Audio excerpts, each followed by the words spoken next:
Next part here, we're going to discuss, okay, the makeup of the functional unit of our muscle. Okay, that's the sarcomere. Okay, basically, like I said before, right? Those what we're seeing here, all right, with those in a sarcomere is just a whole bunch of those contractile proteins, those myofilaments, all right, the actin and the myosin, right? And we just stick these sarcomeres end to end to end, right? And obviously, the more sarcomeres we have, the longer our myofiber will be. Okay, so when we're talking about the sarcomere, we're going to break it down here now to the actual components of the sarcomere. All right. So you're going to see regions of that thick and thin filament overlap, that actin and myosin, because there needs to be some overlap, because when we start the contraction, what we call the cross-bridging mechanism, right, you're going to see a connection form between the two. That's called the cross-bridge. And then we're going to start to see what's called the power stroke, and how the actual filament or the sarcomere will become shorter and smaller, right, like we saw in that video there. Okay. So first of all, the first thing you want to know, and I'm going to go back and forth between this slide and another slide to show you, okay, is that a sarcomere, right, from one end to the other end of the sarcomere, you're going to go from one Z line or one Z disc to the other Z disc. So if I show you here, zoom in a little bit.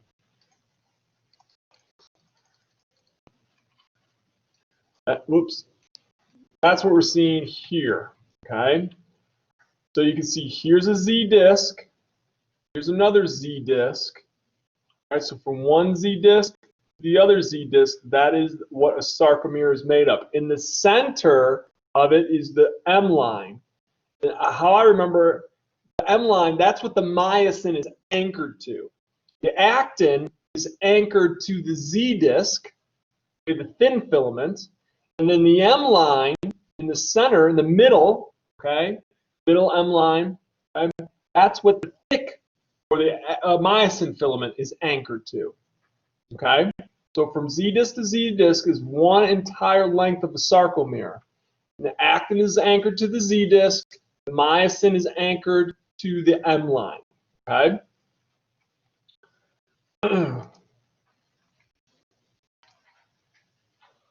Okay, so keep that in mind, because I've seen asked in test questions before, all right, what part of a sarcomere, what delineates the length of a sarcomere, okay, and that's from Z disc to Z disc. All right, so because of, all right, the positioning of the actin and the positioning of the myosin, there's going to be, all right, some other attributes or qualities that we'll notice about a sarcomere, okay? And that includes these guys here, the I bands and the A bands, right? Let's talk about those, okay? The first is the I band, right? That's the light appearing part of the sarcomere. You know how skeletal muscle is striated? It's alternating light and dark, okay? Dark regions are where we're seeing the most overlap of thick and thin filaments. The lighter regions, where there's virtually no overlap of the thick and thin filaments, right? That is going to be the I band here, okay? Because that's where we only see the thin filaments, right? So that on either side of the Z disc is where you're going to see the I band. So let me just show you real fast. I'll come right back. Oops.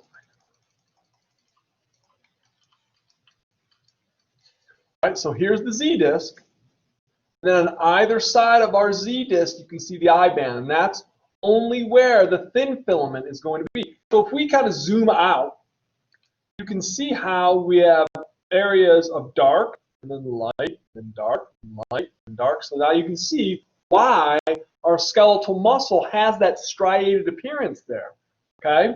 So we just never knew why. That was the reason earlier, is because the dark areas, where we get the maximal overlap of thick and thin filaments, and then the light area, right, is where we're just seeing the thin filament. So that's known as the I band, right, where we see just the thin filaments only.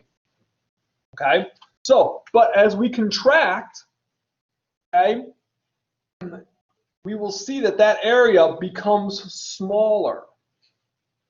And when we actually have maximal contraction, when the muscle contracts as much as it can, right, where those thick filaments have overlapped so much with the thin, right, this eye band can completely disappear.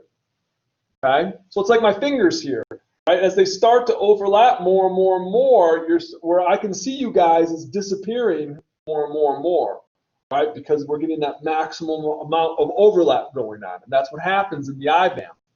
Okay, with the A band, this is very important. It does not change length, right, during the muscle contraction. Okay, so this is where we're going to see the thick and the thin filaments overlap.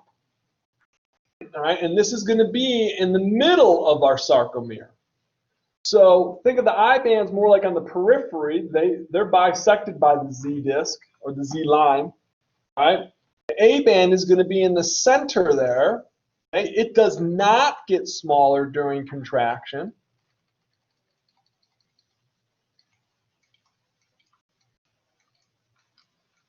Okay, so here's your A band right here in the middle of the sarcomere. But that is where we're seeing both overlapping of thick and thin. So that won't get smaller. The I band will get smaller. Okay? Myosin and the actin. But pretty much that will not, it won't change in shape because the actin's further out here. Right? That's like if this is if my right hand is the myosin and the actin is the I band there. Right? You can see how it's getting smaller, but this is not losing any of its width because it's where the overlap is occurring. All right, that's A band, I band. We'll do the H zone. Okay. And the central portion, right, of our sarcomere is known as the H zone. Okay. We only see in that area there just the thick. Okay. That will also disappear when we have maximal muscle contraction. Right. And then we've already talked about the M line. That is where the thick filaments attach onto. So this picture here kind of gives us a little bit of a different view here of our sarcomere here, right? So you can see it now, a structural kind of depiction, right? Here's the M line. You got your myosin anchored on either side of the M line. Here's your Z disc. And you've got your actin anchored onto that. And where there's no myosin here, right, only actin, that is going to be our I band. Where there is overlapping of the myosin and the actin, that's going to be our A band here. Okay? So this I band will be smaller with muscle contraction or completely disappear when we get that maximal overlap there. Same thing here with the H zone. This area can completely disappear during a maximal muscle contraction because the thin filaments will move towards the M line. All right. A couple other things that we will see. There are some other proteins that are involved in our sarcomere. Right. We have connectin, which is one of the proteins that we'll see. Connectin actually helps to make sure that those filaments are wibbly wobbly. All right. That they're just kind of not just, you know, like a loose spaghetti noodle, okay, helps to keep things in alignment. So that connectin there, when you're actually undergoing contraction, helps to promote the proper positioning of those thick and thin filaments there. Okay, so quick question for you, in which bands are there thick filaments only, no thin? That's the H zone, that's right there in the middle. Okay, the H zone is bisected right by the M line. All right. So there's two proteins that you do need to know, all right, the connectin, right, and the dystrophin. Now, you've heard of muscular dystrophy, right? This is that protein that's affected with muscular dystrophy, Right? There's different types of muscular dystrophy. There's Duchenne's, there are other genetic types. But basically, when this protein gets disrupted, it messes up the anchoring of these myofibrils. Okay? And you can get like these protein, what's the word I want to use? This excessive protein deposition inside the muscles where you'll have, it looks like this person has muscle mass, but it's not muscle fiber, right? It's this dystrophin. It's just in just ridiculous amounts. And so they have very weak muscles where you'd think they'd be really strong, but they're not, okay? Right, connectin helps with that fibroelasticity and that placement there, right? So we can actually keep those fibers in alignment. Okay, helps to give us that stabilization there.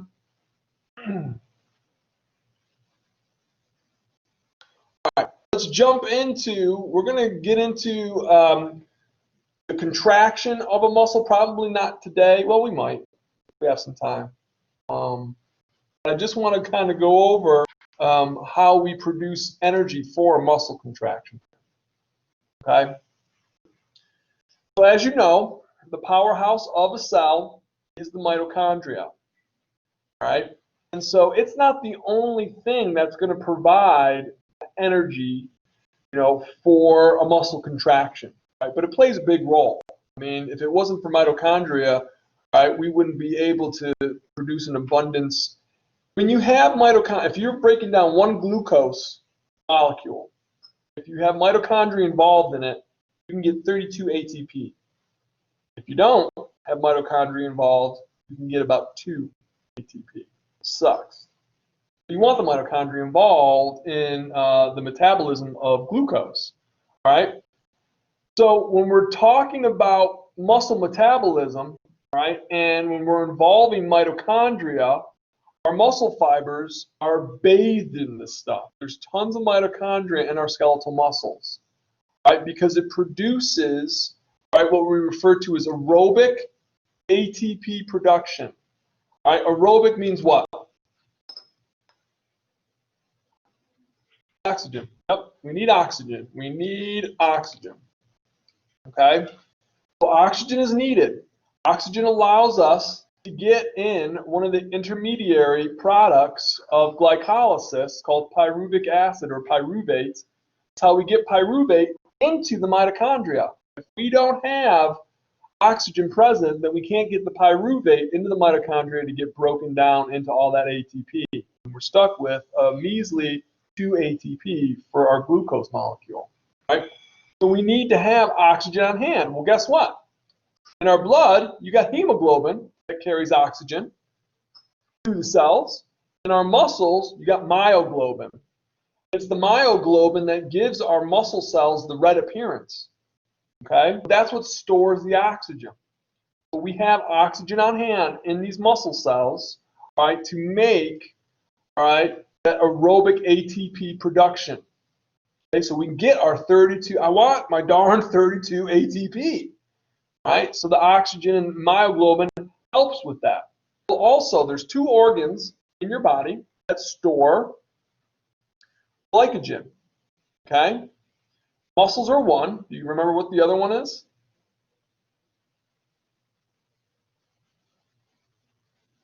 What is glycogen? It's stored glucose. It's the stored form of glucose. What we do, glucose is the monomer, and then we just stick a whole bunch of glucose, string them along, and we create glycogen. We can store it in 2 organs. Skeletal muscles is one, liver is the other one. Okay, you know that. Okay, liver. So we've got fuel on hand in the form of glycogen, which is just sitting out there in the sarcoplasm, just floating around. Okay, so we can start to break down that glycogen, all right, and we can, as long as the oxygen is present, and it should be with our myoglobin, we can get ATP. Well, there's another way that we can metabolize, all right, our glucose, our glycogen there, all right, and we can use this guy here called creatine phosphate.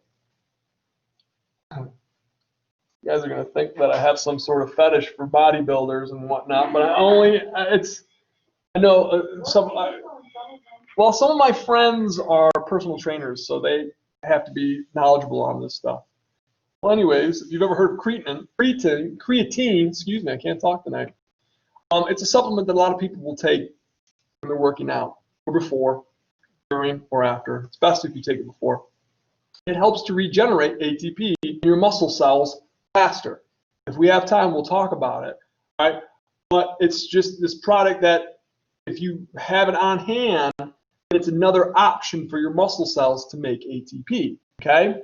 So, and it involves, when you're dealing with creatine phosphate, remember, ATP is adenosine triphosphate, right? Creatine phosphate donates its phosphate group.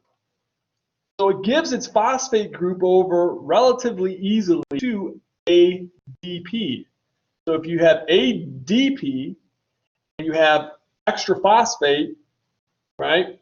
You just add that extra phosphate onto the ADP, what do you get? ATP, right? Which is that energy-rich molecule that we want, right? So we'll talk about that, but that's how we're going to replenish, all right, our ATP supply, okay? So we're dealing with myoglobin here, right? One, it's only found in muscle tissue. Okay? It's your muscle tissue's version of hemoglobin, okay? And so when your muscle starts to contract, that myoglobin releases the oxygen into the cytoplasm, into the sarcoplasm, right? So your mitochondria can undergo, right, that ATP, that aerobic ATP production, okay? This is what, ideally, this is the end result. Aerobic cellular respiration, okay? Well, especially aerobic, okay? Instead of getting 2 ATP from our stored sugar, we can get 32, okay? It's huge. Ideally, that's what your body wants. All right, so going on to the primary, or reviewing, what are the primary components of thick and thin filaments? All right, thick is going to be the myosin. Thin is going to be actin, but also the troponin and the tropomyosin regulatory proteins. You need to know this part especially. I've seen this asked on test questions. Troponin and tropomyosin, what is their role? They are a regulatory protein, which means that they can regulate muscle contractions, okay? They prevent muscle contractions from occurring. Because that tropomyosin is that rope-like protein that hangs over the myosin binding sites. Okay? So they're like the guard at the door. We got to get them out of the way. Then we can get our binding going on. All right. Oh, I'm getting to some of the good stuff now. All right. This is good stuff. Trust me. So we're going to start to talk about the 3. We probably won't even get to the second one tonight. All right. The 3 events that actually have to occur for a muscle contraction. Okay. So there's 3 parts to it. All right. The first one here, and we're pretty familiar with this first part, is the neuromuscular excitation of the skeletal muscle. This is where, right, the synaptic knob is involved, right, where the action potential comes down, releases the neurotransmitter, and we're going to talk about what goes on at the synaptic knob and the synaptic cleft, and then what we call the motor end plate. Okay, so we're going to talk about how the presynaptic neuron is going to trigger, right, the beginning events of a muscle contraction. Okay, so that is all involved here. Okay, we might get to number 2, but I don't know if we will or not. All right, no problems. Here we go. Let's start off here and just do a couple definitions here. I'm going to start off with what a neuromuscular junction is. If you dissect the word neuro, nerve, muscle, muscular, muscle, right? So this is where, right, that synaptic knob, the terminal end, or what we call the transmissive end of the neuron, is going to connect, or I shouldn't say connect, or contact, or synapse with the muscle, okay? We'll usually find this in the mid-region of our muscle fiber. So there's 3 parts to it. Synaptic knob, the presynaptic neuron, Then our motor end plate, that's this kind of ruffled region of the muscle cell. And then the synaptic cleft. Well, that's the space in between the synaptic knob and the motor end plate. With that so far? Okay. All right. So this part here involving the synaptic knob is a tale as old as time, which means you guys already know this story. Okay? So this is where we see the action potential travels down the neuron, comes down to the synaptic knob, triggers the opening of those voltage-gated calcium channels. Calcium flows into the synaptic knob, right? It coats the synaptic vesicles with its positive charge. That positive charge gets attracted to the negative charge of the inside of the plasma membrane. It fuses with the plasma membrane and releases its neurotransmitter, in which I can say it now, acetylcholine, ACH, right? Through exocytosis. You need to know that process. All right, so the synaptic vesicles release their neurotransmitter through the process of exocytosis. It releases that neurotransmitter into the synaptic cleft. Acetylcholine diffuses across the cleft, okay, and then it's going to bind onto a chemically gated channel on the motor end plate, right? So don't forget about, and I didn't really talk about these guys too much, the calcium ion pumps, right?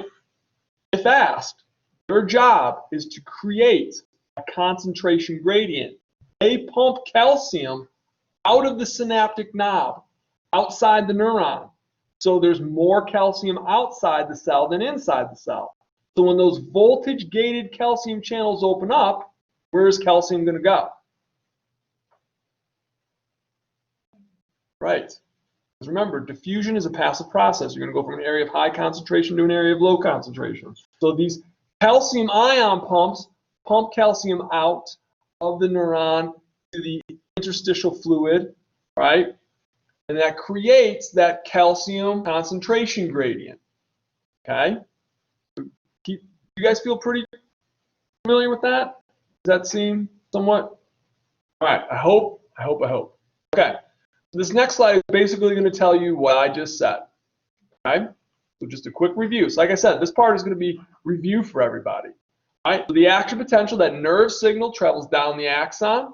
It opens up our voltage-gated calcium channels.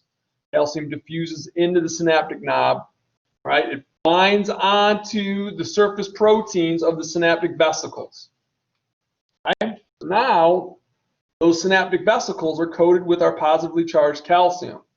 So that positively charged calcium moves towards the synaptic cleft. All right, those vesicles merge with the plasma membrane there. All right, they release the neurotransmitter, which is acetylcholine, into the synaptic cleft through exocytosis. Okay.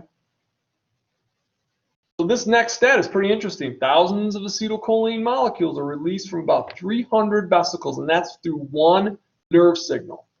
One action potential releases thousands of acetylcholine. Okay? Good so far? Not too bad? Here, how about a picture? Let me show you a picture. You know me in pictures. I do too. Oops, dang it. All right, so here you can see, here's that nerve signal coming on down, opens up these voltage-gated calcium channels, calcium floods in, and look at it. It just coats these synaptic vesicles. They move here to the plasma membrane, fuse with it, release the neurotransmitter through exocytosis, right? And then that acetylcholine crosses over the synaptic cleft here to the motor end plate, where you have these chemically gated channels here, okay? And it's going to trigger, right, the movement, right, of ions across the plasma membrane here. Does that seem pretty good? If you're bored, it probably means that you know this material so well. You've got this. This is the easiest part of this because you guys have already seen this. Okay? So, what triggers right? The binding of the synaptic vesicles to the synaptic knob membrane to cause exocytosis, all right? That's going to be our action potential, that nerve signal, okay? Triggers those voltage-gated calcium channels to open up. Calcium then binds onto the synaptic vesicles and causes the release of acetylcholine through exocytosis, okay? You should know this by now, I hope. I think this is probably the 4th or 5th time I've talked about that. Okay, so that is the first phase, okay, the first step. That's part of the first step. Okay, now we're going to move on to the excitation-contraction coupling portion, right? So we've got our nerve signal, we've released our acetylcholine, right? We've caused it to bind onto the chemically gated channels there. So what happens next? All right, we are going to create what's called an EPP, an end plate potential, right? And then from there, that end plate potential, okay, I'm not going to say it's similar to a graded potential because I don't want you to draw any similarities between the two, okay? But it's not an action potential, I'll tell you that, okay? So then from there, then we're going to generate our own, very own muscle action potential, which is similar to a neuron action potential, okay? And then from there, because our goal is to release the princess from her tower, we are going to release calcium that's trapped inside of that sarcoplasmic reticulum. That's our second part, okay, of generating a muscle contraction. This is called excitation-contraction coupling, okay? So here's the first part of the second phase, all right? We're going to create an an end plate potential down in this region, and eventually it's going to generate an action potential, which is going to cause, right, an electrical signal to travel down, or along, I should say, the sarcolemma, okay? And it's going to go and look for a T-tubule. And then it's going to go down into the T-tubule, and it's going to look for those voltage-sensitive calcium channels. It'll trigger the opening of these voltage-gated calcium channels, and then that will allow calcium to leave, all right, the sarcoplasmic reticulum and go into sarcoplasm.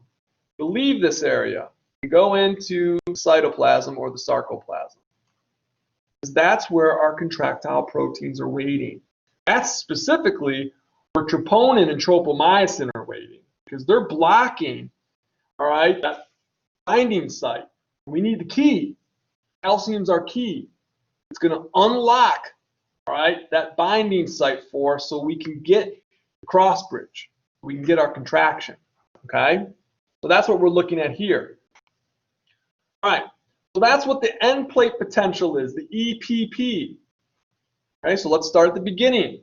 So it's like one of those serials, those TV serials. When we last left our heroes, this was what was going on. Well, this is what's going on. Acetylcholine is just diffused across the synaptic cleft. All right, it is now binded onto the receptors of these chemically gated channels. All right, when that occurs, those chemically gated channels open up, and guess what goes in? It says it right here, sodium. Remember, there's a lot more sodium outside the cell than inside the cell, right? Okay, same thing like with the neurons, right? So as you know, we're dealing with diffusion, the passive process. It's going to go down its concentration gradient. So sodium goes into the cell while some potassium diffuses out of the cell. So we're changing potential, membrane potential of that cell. What are we doing? Are we making it more positive or more negative? More positive, that's right. Sodium enters in. Okay, so we make it more positive or less negative briefly. Okay, we generate what's called an end plate potential. Okay, well, guess what? An end plate potential is local. What else was local? You know what I'm trying to say? I know, but I want to hear you say it. That's right. The graded potentials, those are also local. Again, I don't want to draw comparisons, but this is one of the shared similarities that graded potentials have and end plate potentials have. They're both local. Okay? So similar situation. Where graded potentials needed to get enough of that change in the plasma membrane potential, all right, to open up that first voltage-gated sodium channel. We're looking to do the same thing here. Okay, this end plate potential has got to open up that voltage-gated ion channel. Okay, so similar goal. Okay, we got to open up that channel. Okay, when that happens, bang, we got our muscle action potential, and we're going to shoot that muscle action potential all around, like throwing that rock, right? So here's the where are you? All right, so here's the synaptic knob here, okay? And then here's our motor end plate down here, okay? So when all this occurs, all right, eventually if we get an action potential, that action potential, right, goes in all different directions. It's quite literally like if we were looking down on the synaptic knob as it was connecting to the muscle, all right, it goes out, okay? Just like that analogy that I've used so many times about throwing the rock into the pond. That's what happens with our muscle and action potential. It goes out. Remember, there's T-tubules all over the place. So it spreads out, and it's going to start going down into different T-tubules throughout the muscle cell and releasing all that calcium. That's what we're looking for, okay? So it's going to go this way. It's going to go this way. It's going to screen at us. It's going to go everywhere. Okay? It's like throwing that rock into a pond, okay? So that's what we're looking for. But same scenario, the end plate potential, we need it to reach, all right, that first voltage-gated, all right, channel, okay? Then eventually, we're going to look for it to get into the T-tubule. Okay, so where did I leave off? Okay, initiation, propagation of the action potential on the center movement. Okay. So once we generate that action potential, we are going to depolarize the cell, okay? Which means sodium is rushing in. And we are dropping that cell's potential, that membrane potential, and making it more positive. So we are going to affect the charge of that membrane, okay? So when we open up that first voltage-gated sodium channel, that action potential, it's an all or nothing type of deal, all right? Sodium diffuses into the cell, making it less negative, all right? So same scenario though. Once we get to that positive 30 millivolts, then the voltage-gated sodium channels close down, okay? And then we go into repolarization, okay? We're going to follow the same events here with the muscle as we did with the neuron. We depolarize the cell, we repolarize the cell. Right? It's going to affect, right, the muscle the same way as it did the neuron.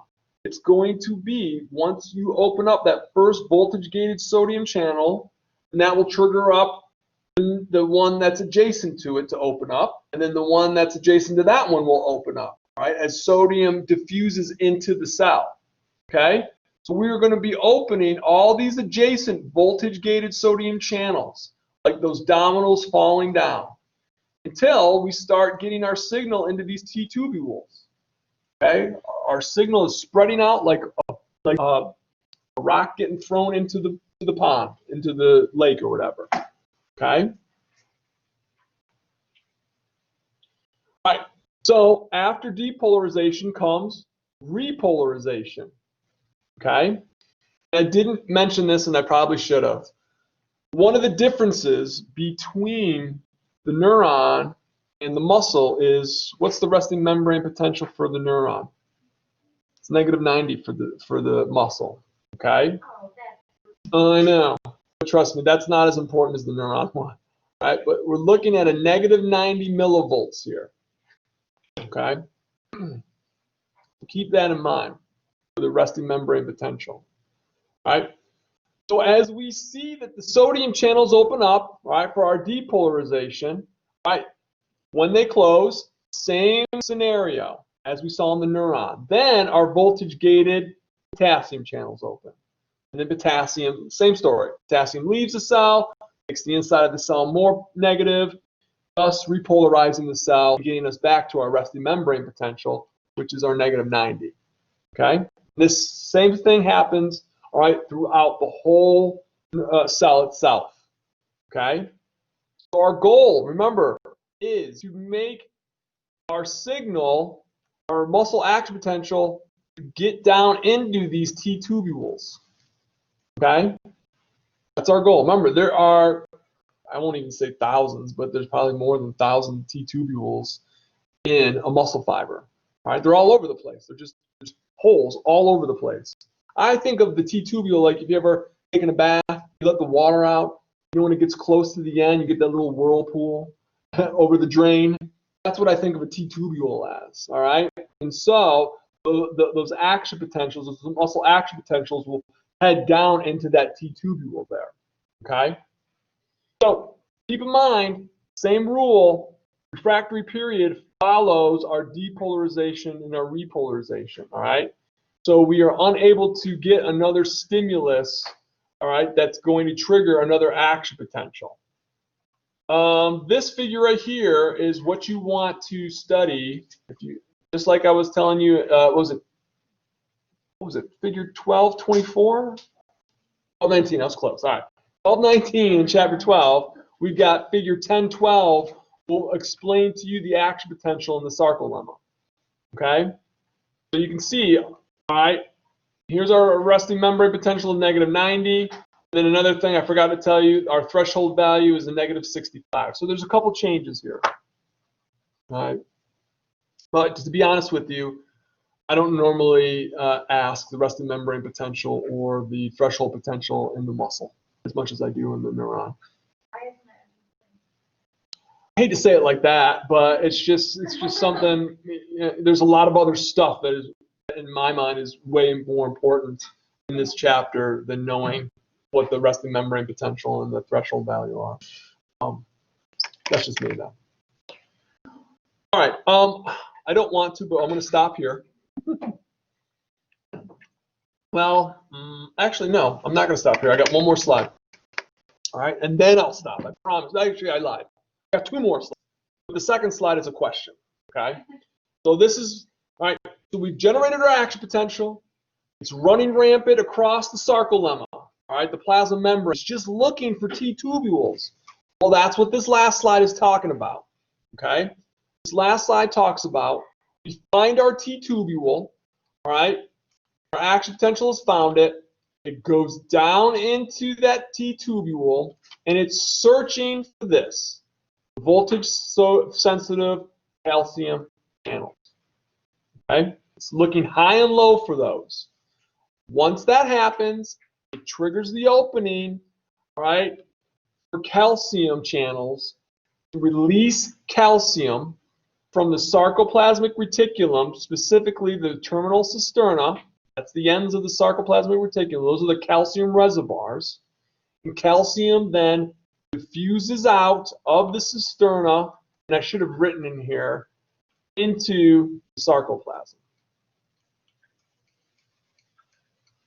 Okay. It diffuses out of the terminal cisterna into the sarcoplasm, where our contractile protein, regulatory proteins, troponin and tropomyosin are waiting for calcium. So calcium can bind on to the troponin tropomyosin complex, move it off those binding sites so we can get our crossbreeding going on. Okay? That's what we're seeing here. We're releasing our princess from her tower. Okay? And it's going into that sarcoplasm where our myofilaments are waiting. Okay? Waiting so we can have our muscle control. What's today? Tuesday? Okay. I say you should go over this and think about it over the weekend, but I'll be seeing you on Thursday. Well, I won't be seeing you. You'll be hearing me. Okay? So this next question here, okay, skeletal muscle contraction here. What 2 events are linked in the physiologic process called excitation-contraction coupling. Okay? Two events that are linked are step one, neuromuscular junction, right? What occurs there? Release of our acetylcholine, right? And our sliding myofilaments, which is, we haven't gotten to that part, but that's called the cross-bridge cycling, and that's the last part. Okay? So this process that I just described to you, okay, the EPP, the action potential, and going down into T-tubule, that links what happens at the neuromuscular junction to the actual cross-bridge cycling when those filaments start to contract. So when we come back together on Thursday, I will play that video for you. It might make a little bit more sense to you. I'm hoping it will make a lot more sense. But even if it makes a little bit more sense, that's good. Okay? All right. So I'm going to pause this.